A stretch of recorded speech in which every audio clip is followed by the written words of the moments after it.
Hey everyone, Josh here. So back at this white Passat, this is the one I did the heater core in a little while ago, and when it was here it had some torque difference codes. So a little backstory on the car: my sister's had it for about 15,000 kilometers now. When we first bought it, around 2,000 RPM or so under light to moderate load, you could hear a light knocking, so it sounded like an injector knock. So I did fuel filter, I did the liquid moly diesel purge, made it a little bit better, but it was still there.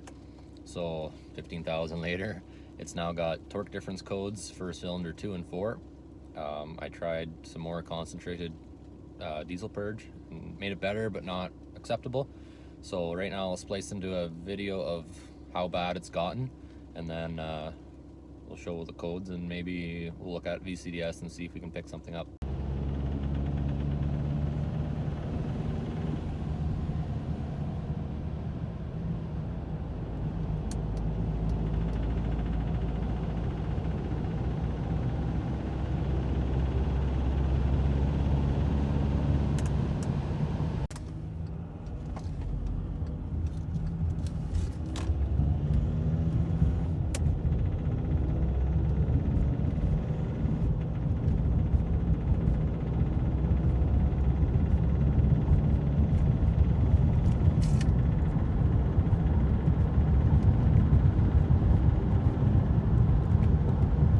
So when I was here last time, we had torque difference cylinder 4 and cylinder 2.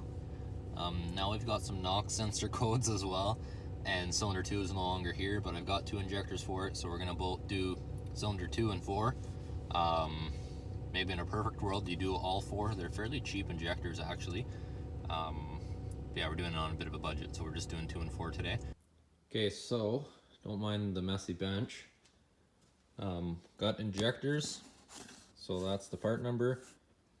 I got these from ID Parts. I think they're about $160 US, so it was enough after conversion and shipping and stuff. So this is your injector. I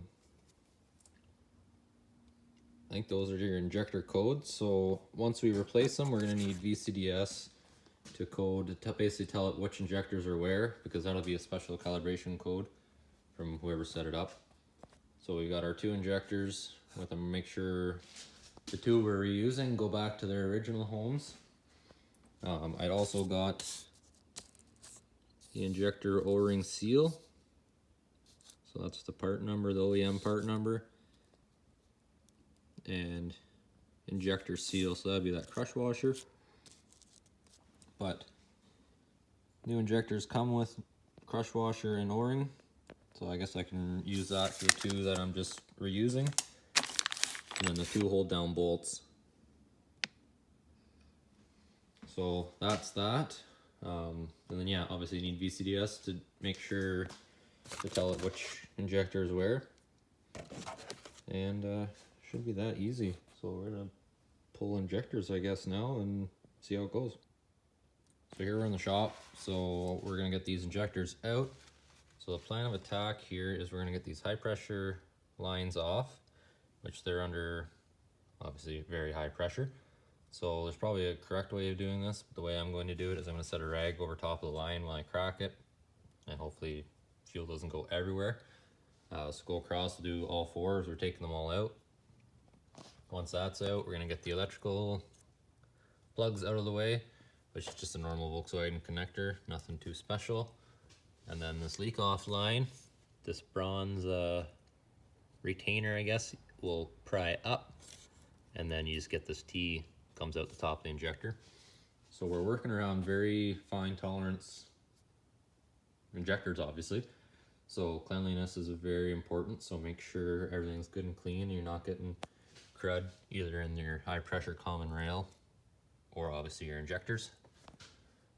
So once all that's apart, we're gonna try and get this out without the special Volkswagen slide hammer and adapter. So maybe we'll work it back and forth, see if we can't get it up. And if that doesn't work, I've been told ALH injector lines are the same size. So we're going to basically cut a line up, because I've got spare ALH stuff. Cut a line up, use this nut, and then use the slide hammer to pop it up. So I'm not sure how this is gonna go yet, but I guess we're gonna see. So I'm gonna switch over to the other camera and take this apart and then go from there. Okay, so first up we're just cracking the lines loose. I just had the frag just in case there's some residual pressure, which there wasn't. Electrical connectors are just normal connectors that you find on the Volkswagen, nothing special. But one thing that we're going to zoom in close and take a nice video of it is the leak off lines, so that you don't break off the brown retainers. I think that's fairly important, so here we go. Okay, so I have my lovely wife being my camerawoman here. So we're just going to get this plug up.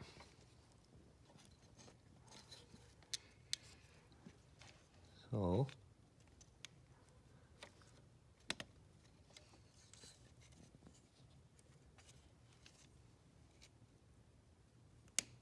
it'll be very gentle because it's obviously plastic. Just like that. So there's a little tiny O-ring on the top, which I don't think I've got a new one for. But we're just going to go across and do that on all four, and then next up will be the retainer bolts. So I'm just numbering the injectors because I'm reusing 1 and 3. I want to make sure I actually replace the ones that are bad. Take the bolts out.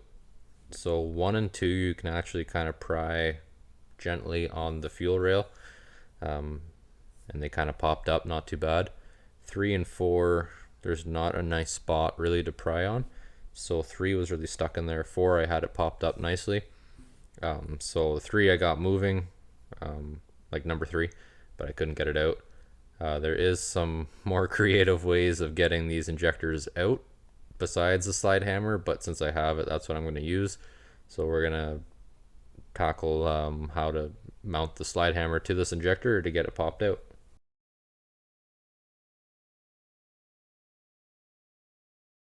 So this is my slide hammer kit that I use for the ALH and PD injectors. So here's my ALH adapter. So that's an injector line welded to an exhaust stud, I think. And it just so happens to thread into the end of the adapter for the end of the slide hammer. And this is the one that I use for the PD injectors. So the plan here is I think I'm going to thread this onto the injector and then basically take this part off, thread it on there so that this can sit in like that, and then I'll just kind of hook it around there and hopefully pop it up.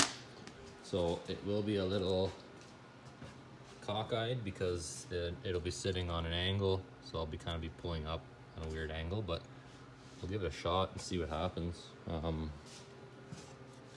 The Volkswagen tool bolts onto there and it looks like it would pull straight up. Yeah, this is kind of moving, so I think I should be fine, which is kind of a half-ass setup. So I did have it turning, like kind of moving a little bit, so it's not like it was stuck in there real hard. So just a couple little taps and up it goes, which was kind of surprising considering I've had some pretty bad luck with ALH injectors, so it was a nice nice change.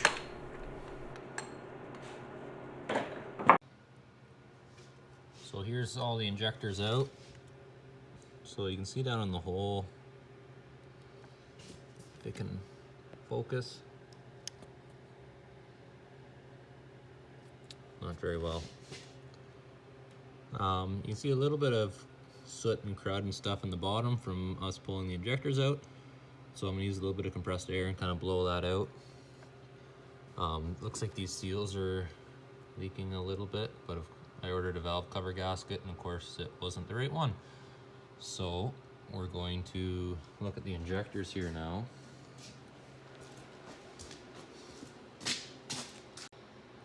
So we've got number 1, 2, 3, and 4. I don't know. Everything kind of looks good, so we're going to replace 2 and 4. Going to clean these 1 and 2 up for reassembly and obviously reassemble it. So since we're using 2 of the injectors, we need to make sure they're clean and they have the new copper crush washer and rubber O-ring.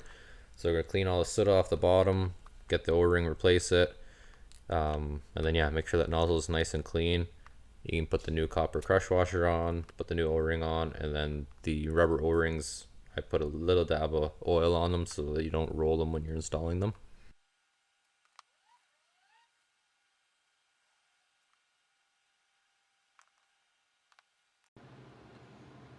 Okay, so putting air down the holes didn't really clean up where the copper crush washer sits. So I just used a bigger triple square, put a rag on the end, taped it on, and just kind of cleaned it up that way. So it's nice and clean down there now, so now we can throw the injectors in. So the plan is we're gonna set them in, get the hold downs on, and just kind of roughly where they need to be. And I think I'm gonna put the high pressure lines on snug, so that way everything's kind of sitting how it has to be before everything's tight. And I'll probably tighten the bolts down and then tighten the high pressure lines yet too. So here we're installing 1 and 2, and then 3 and 4. So next up, new bolts. They're stretch bolts, so please use new ones. You definitely don't want to break them off in the head because they go down quite a ways through the valve cover. So I just made it snug there with a ratchet. I'm installing the high pressure lines to make sure the injectors are 100% sitting where they need to be. There isn't a whole lot of wiggle room on the retainers, but rather safe than sorry and get them sitting where they need to be. So once the lines are on there, I think I just left them snug here, and then you're going to torque the bolts down. So that's 8 Newton meters or 5.9 foot-pounds. So I think I did about 6 foot-pounds and then 180 degree turn. So it's really not a whole lot, but you don't want to break these off either. So I would recommend using a torque wrench. This is just a cheap beam 1/4 inch drive torque wrench that I bought, so nothing too special. And then once those are torqued down, then I went across, tighten all of the injector lines. I don't have a torque spec for them because I was just using a wrench, but just use common sense to make them tight. And then you can just reassemble. You can put the leak off lines back on, the electrical connectors, and then should be ready to roll.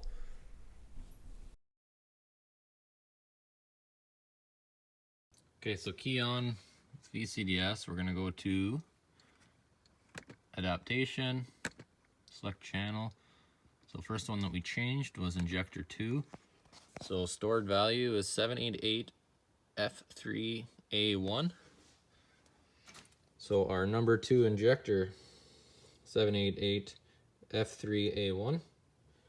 So our correction value is obviously something different because we have a new injector in there. So it is H1RX RX 718.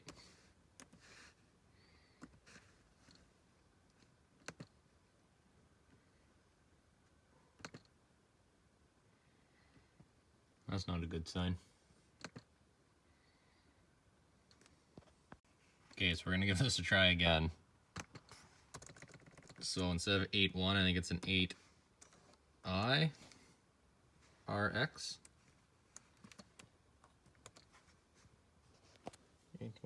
8I RX 718. Let's try that.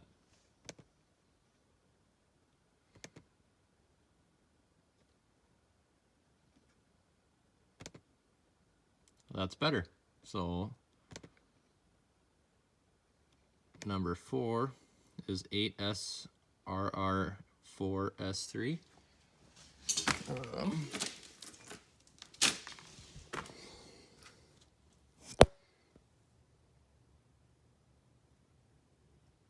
That's that. So I'll see what that code is and then we'll enter it.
no fuel leaks.